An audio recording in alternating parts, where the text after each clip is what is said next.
nak tengok Hong Wan main kelang kabut, tunggu lawan tim yang pressing yang kuat di ACL.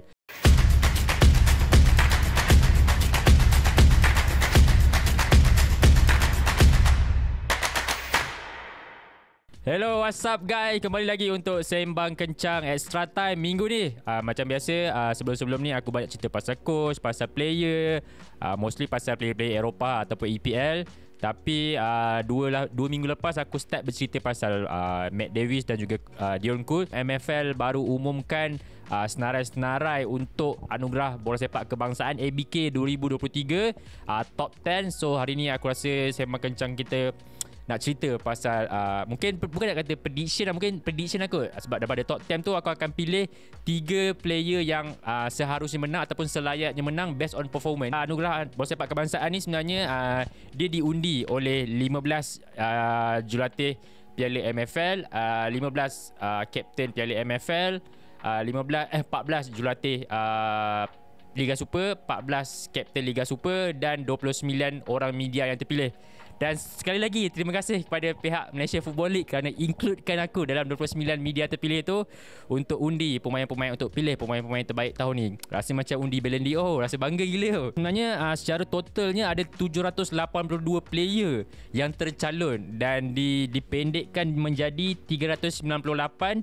Daripada 398 tu sebenarnya ada panel-panel yang terpilih dan dia senarai akhirkan menjadi 10 pemain untuk setiap kategori. Untuk penjaga gol terbaik, 10 senarai akhir telah dipilih. Top 3 pilihan aku yang potensial untuk menang, aku rasa Shihan Azmi, Suhaimi Hussein dan juga Sheikh Izhan. Sheikh Izhan aku rasa season ni antara season yang terbaik dia juga. Dia dapat buat debut Liga Super, dia dapat buat debut dengan national team dan dia seorang prospek keeper muda yang sedang meningkat naik. Dekat Negeri 9 tu orang nampak potensial dia. Banyak crucial save yang dia buat. Walaupun kalah dengan JDT 7-0, dia juga seorang goalkeeper yang modern style goalkeeper lah, boleh menggunakan kaki.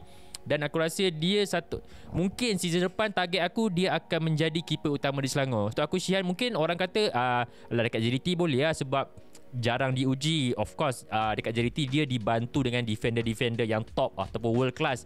Tapi untuk aku dia still maintain untuk menang juga. Sebab apa? Dengan pengalaman dia beraksi di pentas Asia Champions League untuk tahun ni, first time dia main dengan di international level. Aku rasa dia still ada kualiti yang baik. Baru berusia 26 tahun dan aku rasa dia ada jangka hayat yang panjang untuk jaga gol Malaysia kita sebenarnya. Mungkin silly mistake yang dia buat di international team dan juga Asia Champions League, tapi untuk aku sebenarnya benda yang dia boleh belajar. Aku rasa proses pembelajaran untuk dia sebenarnya. Satu lagi pilihan aku adalah Suhaimi Hussein. Kalau kau tengok karier perjalanan Suhaimi Hussein ni tak mudah yang disangka. Dia boleh dikategorikan sebagai late boomer juga. Dia pernah main untuk Hanelang FC masa tu zaman Liga FM kot tahun 2016-2017. Lepas tu dapat ke Terengganu 2. 2021 tu baru dia dapat naik ke Terengganu 1. Menjadi goalkeeper ketiga ketika itu. Tahun lepas baru bila Rahadi agak drop punya performance, dia mendapat peluang dan terus konsisten sehingga ke hari ini sampailah dapat national call up. Sekarang ni dia berusia 28 tahun, tapi aku rasa dia antara modern goalkeeper juga, boleh gunakan kaki. Perlawanan paling aku impress masa Selangor lawan Terengganu dekat MPBJ dan juga diorang lawan Piala AFC iaitu Central Coast Mariners. Save yang dia buat aku rasa luar biasa lah. Dia satu-satunya di pasukan Terengganu yang coach Tommy berani mainkan backline tempatan di Piala AFC. Azam Azmi, Safwan Mazlan, Syarul Nizam, Alif Zakaria. Pertahanan terbaik ataupun defender terbaik ataupun defender of the year. 3 potensi pemain yang untuk menang sebab tahun lepas pertahanan terbaik dimenangi oleh pertahanan JDT iaitu Syarul Saad. Antaranya ada Koh Beng Ong, Syarul Nizam dan juga Matt Davis. Dia antara player yang sangat konsisten sejak dia datang ke Malaysia pada tahun April 2015 sehingga kini.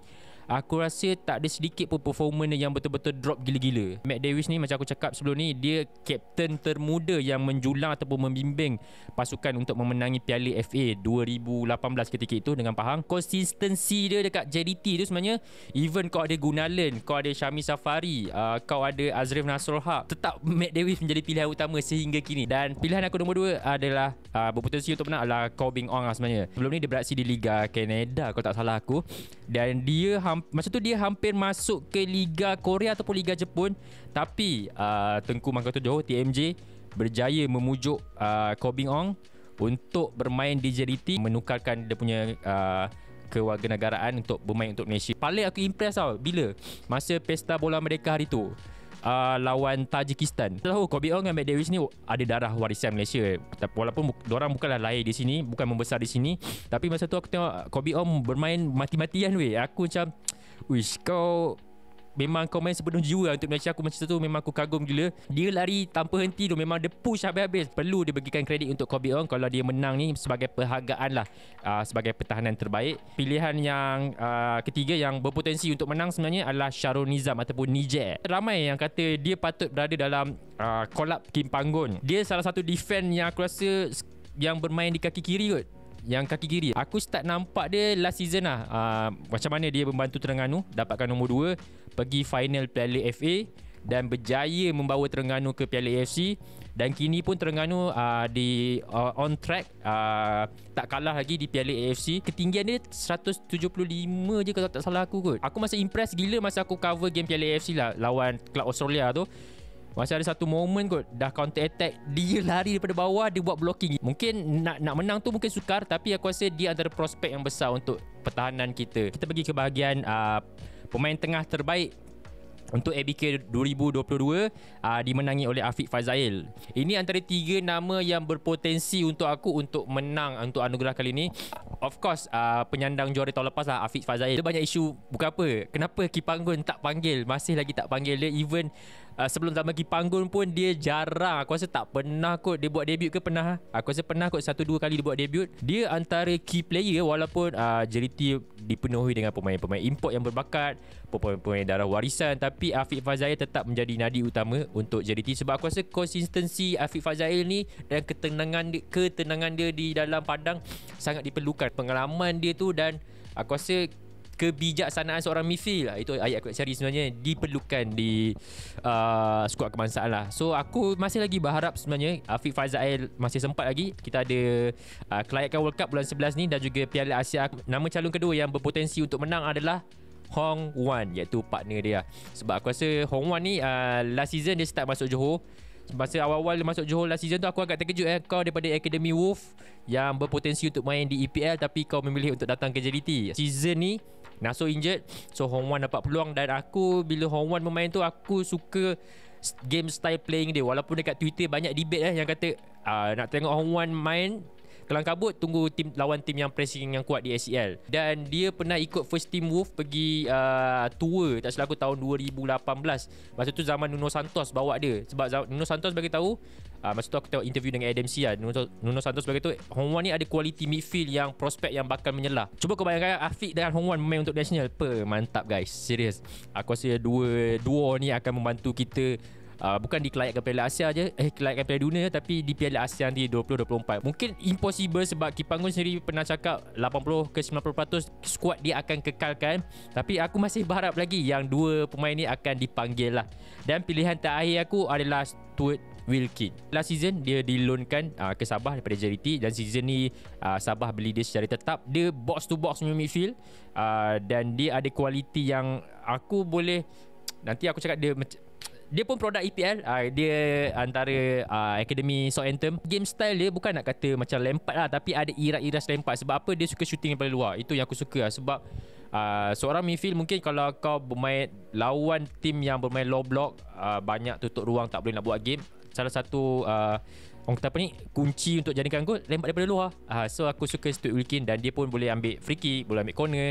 Seorang yang kita perlukan untuk bantu attacking dan juga bantu defending kita. Penyerang terbaik tahunan antara yang sukar untuk memilih sebenarnya, dan tahun lepas dimenangi oleh MVP kita, iaitu Arif Aiman. Aku rasa of course Arif Aiman no doubt lah. Bila muncul pemain yang bernama Arif Aiman ni, dia incredible lah. Journey dia pun bukan mudah. Kisah-kisah dia pun macam mana dia dikeluar daripada AMD, macam mana JDT develop dia, mentality dia tu yang aku rasa membuatkan apa yang dia hari-hari ni. Kau umur 17, kau dapat peluang untuk training dengan first team. Masa tu mungkin dah ada first team zaman-zaman ni, mungkin dah ada Safawi, dah ada Akia, pemain-pemain star. Tapi kau berjaya beat player-player tu, dan kau menjadi player utama dalam JDT tu. Sekarang ni bila kau interview budak-budak kecil ke apa, macam dulu kita interview semua nak jadi macam Akia Safawi, tapi zaman sekarang ni kalau interview siapa nak jadi macam siapa? Jadi macam Arif Aiman. Pilihan yang nombor 2 yang berpotensi untuk menang adalah, of course, aku rasa semua orang akan setuju, iaitu Faizal Halim. Dapat tahu kisah Miki ni, of course dia start daripada mencari Ramli musim ke-5 kalau tak salah aku. Dan lepas tu dia pergi ke Penang Presiden. Lepas pergi ke Penang Presiden, dia pergi ke Pahang. Lepas pergi ke Pahang, dia pergi ke Terengganu. Ikut journey dia pun pernah main Malaysia bawah 23, bawah 19. Cuma zaman tu dia bukan key player. Zaman tu dia bukan key player. Dan aku rasa pernah aku ternampak satu posting viral. Ada seorang peminat ataupun peminat bola sepak, dia pernah posting dia tu pada tahun 2017. Time tu Miki baru 17 tahun kalau tak salah aku. Dia tulis di situ, remember the name is Faizal Halim from Penang. Fast forward, sekarang ni Miki menjadi antara jadi nadi utama. Tempat kita yang dah di lock adalah wing kanan Arif Aiman, wing kiri Miki untuk Piala Asia. Bila sampai Terengganu, barulah nama dia start naik. Aku rasa kredit untuk Coach Nafuzi yang banyak develop dia menjadi Miki apa yang Miki ada hari ini. Pandangan aku last year sepatutnya Miki yang menang. Mungkin ada yang tak setuju, tapi last year aku rasa antara calon terbaik untuk Miki menang sebenarnya. Dia bantu Terengganu dapat nombor 2, layak ke Piala FA final. Lepas tu dapat layakkan Terengganu ke Piala AFC. Dan dia juga masa tu antara penjaring tempatan yang banyak. Dalam list tu dia paling tinggi penjaring tempatan, top Liga Super dan juga top assist. So dan pilihan terakhir adalah Darren Lock sebenarnya untuk penyerang. Dia pun daripada non-league main dekat Division 7, Division 8 dekat England. So dia datang ke JDT 2 dan dia tak dapat tempat untuk first team. Dia pindah ke PJ City. Dia buat nama dekat PJ City. Baru aku rasa dia pun antara late boomer, umur 26, 27 baru orang nampak dia kat PJ City. So bila dia datang ke Sabah, last year baru dia betul-betul nama dia naik, umur dia dalam 30. Untuk season ni Sabah dia antara penjaring terbanyak untuk Piala AFC. Darren Lock ni aku suka dia rajin. Dia rajin pressing dan dia antara yang memberi ruang kepada winger-winger kau untuk buat kerja ataupun untuk jaringkan gol. So aku rasa perlu diberikan kredit untuk Darren Lock juga, untuk antara top 3 yang bakal berpotensi untuk menang. Tapi macam semua orang tahu, dia untuk kategori ni antara Arif Aiman ataupun Miki je akan menang. Penyerang import terbaik tahun lepas dimenangi oleh Bertson da Silva. Aku rasa ni 3 player yang berpotensi untuk menang. Of course Bertson masih lagi di situ. Bertson ni sebenarnya dia antara team player sebenarnya, dan dalam JDT tu perlukan dia. Kalau kisah Bertson ni sebenarnya dia pun banyak tukar-tukar team dan dia pergi mana-mana team dia jarang perform sebenarnya, tapi di JDT dia betul-betul menjadi. Dan untuk aku masa lawan Kelantan United last week, bila JDT menggunakan squad nombor 2, bila second half Arif Aiman dengan Bertson masuk, baru aku nampak game tu jadi best, baru nampak game tu jadi laju. Pilihan nombor 2 ni ataupun yang berpotensi untuk menang adalah Aaron De Valle. Sekarang ni dia top scorer dekat Liga Super dengan 21 gol kalau tak salah aku, 21 gol dalam 22 game. Orang kata dia jarang main dengan tim lah, jarang lepaskan peluang-peluang bahagia, tapi seorang penyerang apa tugas dia? Menjaringkan gol. So aku rasa dia buat tugas dengan baik, dan gol-gol dia tu juga membawa Selangor sehingga ke nombor 2 hari ni. Mungkin akan bantu Selangor ke Asia setelah beberapa tahun. Datang dengan nama yang agak besar sebenarnya, top scorer Liga Colombia weh. Walaupun di usia 34 tahun, tapi dia datang Malaysia, dia boleh develop So aku rasa sebelum ni ada Kayon pun still dapat dapat menjadikan lebih 20 gol. So bila Aaron dapat continue, aku rasa satu benda yang Selangor, aku rasa Selangor dapat cari penyerang, antara penyerang yang boleh menjaringkan gol. Kau 2 nama lagi, iaitu Sadil dan juga Luciano Gochea. Sadil ni of course bila zaman dia main Pahang tu aku tak nampak sangat dia, tapi bila dia datang Sabah last season, dia antara yang membantu Sabah juga untuk layak ke Piala AFC sebenarnya. Kita tahu ada beberapa isu juga Sadil last year, di mana dia ada macam balik lewat sikit masa after international break, sebab dia dapat beberapa offer di international, tapi dia lepas berbincang dia terus stay dengan Sabah. So kelincahan, siapa pernah tengok gameplay Sabah, kelincahan dia tu sebenarnya Sadil ada injet dalam 2-3 minggu. Kau tengok Sabah jadi apa? Sebab tu Sabah season ni banyak keciciran mata sebab kehilangan Sadil. Dan untuk Luciano Gochea, kehebatan dia dengan ketenangan dia membantu player-player muda Perak, dan juga lepas Lim Tiong Kim tidak lagi bersama Perak dan Yush Richard lah mengambil alih, aku nampak potensial dia sebenarnya. So dia harus diberikan kredit jugalah untuk berpotensi untuk menang. Ni pilihan aku. Jurulatih terbaik di untuk ABK 2023 dia sebenarnya tahun lepas 2022 dimenangi oleh coach Nafuzi Zain, di mana of course Terengganu berjaya dapat nombor 2 dalam liga sampai ke final Piala FA dan juga layak ke Piala AFC lah. Aku rasa yang pertama adalah Yusri Ceklah. Mungkin ramai terkejut dengan pilihan aku, kenapa Yusri Ceklah kan? Lepas pemencatan Datuk Lim Tiong Kim, Yusri Ceklah ambil alih sebenarnya. Dia membawa satu peningkatan yang sangat baik dengan player-player muda di Perak sebenarnya. Dia buat kejutan sehingga sampai ke semi-final Piala Malaysia. Dia kalahkan Sabah, dia kalahkan Kedah. So dengan JDT pun kita tahulah kualiti JDT mungkin jurang agak besar, tapi dia still boleh fight dapat 4-1. Aku rasa Yusri Ceklah ni dia faham pemain-pemain dia, dan aku rasa dia unlucky coach lah sebenarnya, sebab dia sebelum ni pegang Piala Piala projek MSN, lepas tu dia pegang Kelantan kejap, lepas tu dia pegang Perak zaman Perak susah. So aku rasa dia harus diberikan kredit sebabkan susah jatuh bangun Perak dia ada, dan dia faham aku rasa peminat-peminat Perak dan juga pemain-pemain Perak ni sebenarnya. Nombor 2, mungkin ramai tak setuju, fan-fan Terengganu mungkin tak setuju, tapi aku pilih Tommy lah sebenarnya untuk berpotensi untuk menang. Pada awal season banyaklah yang berlaku kan, dengan management yang berlaku, coach Nafuzi kena ni lah apa dah. Tapi coach Tommy ni awal-awal season memang fan-fan Terengganu marah, tapi bila sekarang ni, bila aku buat research, banyak interview dengan peminat-peminat Terengganu, aku rasa diorang dah mula menerima coach Tommy. Ada dengar rumor-rumor saya, tak tahu betul ke tak, dengar rumor-rumor macam ada beberapa player yang dia nak tak dapat, tapi dia still boleh maintain yang terbaik. Tapi aku paling impress dia gunakan backline pemain tempatan weh. Jarang player Liga Super ada backline pemain tempatan, dan dia bukan gunakan 1-2 game. Masa paling aku impress masa lawan KL semi-final, lawan KL dah ada player-player import, tapi kau gunakan back 4 backline, dan antaranya Ubay Dua ni prospek. Dia baru 3 kali, itu kali ketiga dia buat kesebelasan utama, dan dia berjaya aku rasa dengan tak gugup, dan dia berani. Aku rasa coach Tommy ada keberanian kat situ. Dan pilihan terakhir aku sebenarnya adalah, mungkin sekali lagi orang akan terkejut, adalah Hairudin Omar ataupun Haio. Walaupun dia hanya ditugaskan sebagai coach jurulatih Piala MFL saja, last season dia adalah pembantu untuk Nafuzi Zain, coach Nafuzi Zain. So dengan pengalaman yang dia ada dekat Terengganu 2 ni, walaupun tak adalah player import dia, aku rasa yang digunakan hanya Jordan Mintah saja. Dia develop pemain-pemain muda macam Ubay, Muslihuddin Atik, Engku Syakir sebelum ni kan. Lepas tu ada Syami Zamri yang season ni tengah meletup dapat naik ke first team. Aku rasa Haio ni pandai develop pemain-pemain muda, dan dia berjaya membimbing Terengganu ke perlawanan akhir Piala MFL untuk season ni, dan akan bertemu dengan JDT. Untuk pemain muda terbaik anugerah bola sepak kebangsaan 2023 ni, of course Arif Aiman memang antara calon yang boleh memenangi lagi. Sebab apa? Masa aku cakap dia luar biasa. Arif Aiman ni memang luar biasa dengan fizikal yang agak kecil macam tu, tapi dia boleh beraksi di pentas tinggi. Aku rasa tak semua player mampu menjadi seperti dia. Aku dapat rasa dalam 3-4 tahun, kalau dia berpeluang untuk main luar negara, mungkin akan jadi lebih besar nama dia untuk Arif Aiman. Pemain lain yang berpotensi untuk menang untuk aku adalah Hakimi Azim. Season ni mungkin kurang sikit sebabkan banyak injury, tapi Hakimi antara favourite player aku juga sebab ada fizikal yang baik. Dia tinggi, ada speed yang laju, dan dia pun boleh bermain di pelbagai posisi, right wing, left wing dan juga striker. Aku pernah berborak masa tu dengan Qayyum, seorang pencari bakat. Dia pernah hantar profil Hakimi ke klub dekat Cyprus sana. Cuma diorang kata Hakimi ni perlu develop lagi daripada segi decision making untuk final third. So dia agak kurang dekat situ. Dalam 2-3 tahun lagi mungkin dia boleh develop untuk menjadi seorang prospek. Dan aku still rasa Hakimi juga harus Kipanggun bawa ke Piala Asal. Pilihan terakhir untuk berpotensi untuk menang adalah Haris Aikal. Ada prospek yang baik sebenarnya sebagai pemain pertahanan, sebab aku rasa dia pun boleh bermain sebagai nombor 6 dan juga boleh bermain sebagai right back.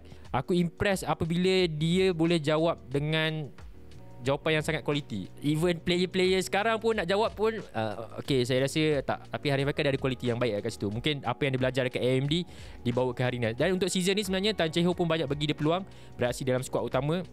Game-game penting juga dia bermain. Of course aku rasa mungkin fizikal dia agak rendah sikit, tapi aku rasa aku suka defender yang boleh bawa bola. Okay guys, untuk akhir sekali MVP, yang aku tahu kategori MVP ni, contoh kalau kau dah ada pemenang goalkeeper, kau dah ada pemenang pertahanan, pemain tengah, striker terbaik, antara 4 pemain ni untuk menjadi MVP akan dipilih oleh jurulatih Malaysia, iaitu Ki Panggun. So Arif Aiman dah menang 2 tahun berturut-turut sebagai MVP.